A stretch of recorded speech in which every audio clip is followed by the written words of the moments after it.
Hello বন্ধুরা, দেখো আমি না আসলে চিকেন বানাচ্ছি আমাদের, কিন্তু একজন আছে সে চিকেন খাবে না। তার জন্য আমার ডিমটা কষা করব। এই মাংস বানাচ্ছি, মুরগির মাংস কষা কষা করে। আর তারপরে বানাবো হলো গিয়ে আমাদের রান্না হয়েছে, অবশ্য রান্নাটা করে ফেললাম তাদের করে সকালবেলা করে। এখন মুরগির মাংস হচ্ছে কষা কষা করে।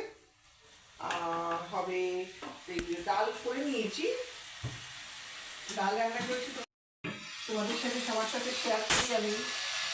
তো সরি একটু বলতে দেরি হয়ে গেল আমার। এই কাঁচা কাঁচা টমেটো দিয়ে সুন্দর করে সর্ষে দিয়ে কাঁচা টমেটো দিয়ে ডাল, ঠিক আছে।